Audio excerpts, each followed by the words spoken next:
They called it a black zone sector Zeta 44, deep on the fringe of human space. For over 2 decades, nothing went in or out without vanishing.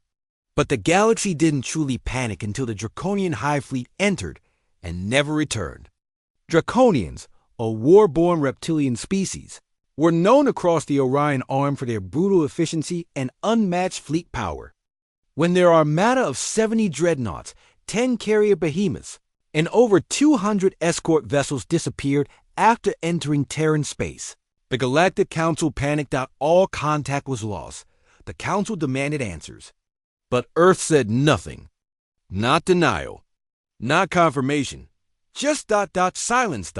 So the Council sent Archivist Relic Ver, a Xanthari knowledge bearer, to investigate. He was ancient and neutral, respected by all species.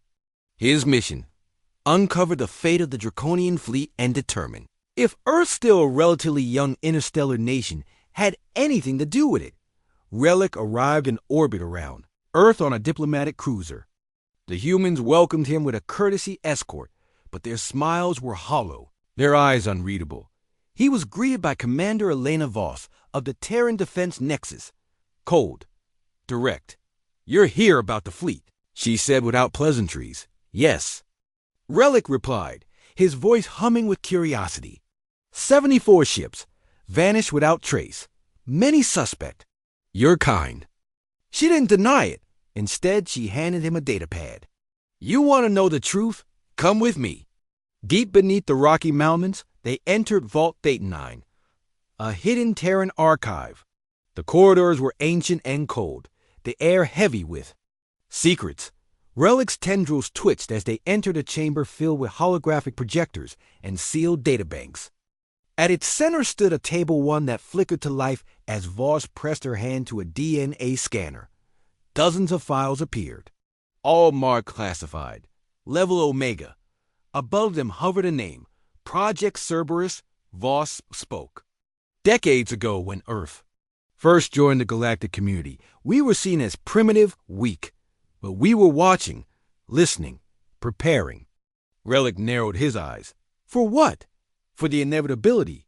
For the moment some race like the Draconians would decide we were too young to hold territory. That we were unworthy of our place in the stars." She tapped the projector. It changed. The image of a planet appeared Earth, and then a vast web of satellites and deep orbit platforms, many cloaked from detection. Project Cerberus is not a weapon. It's a deterrent. An invisible net of AI-controlled defense nodes.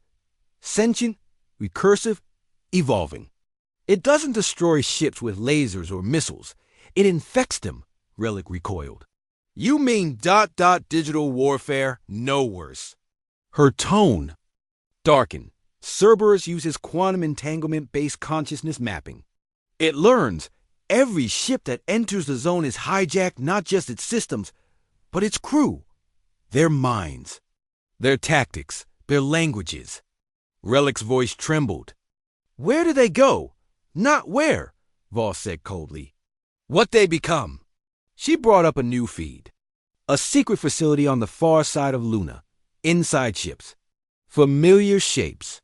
Draconian in structure, but ... different. The whole shimmered with nanotech.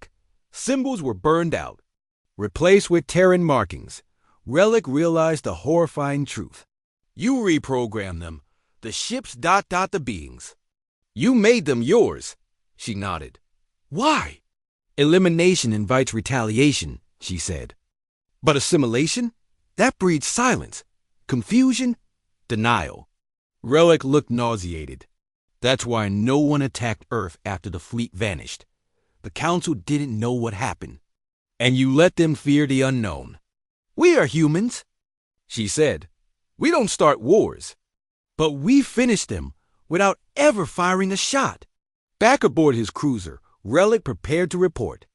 But something gnawed at him. A final file, tucked beneath layers of encryption. He cracked it open. What he found chilled him to the marrow. There was no draconian aggression, no provocation. Cerberus had been activated ... preemptively, a test. Earth had lured the fleet in, transmitted a falsified distress signal, knowing the Draconians' code demanded intervention. They came to investigate. They never left. Relic's report never reached the Council. His ship returned to galactic space on autopilot.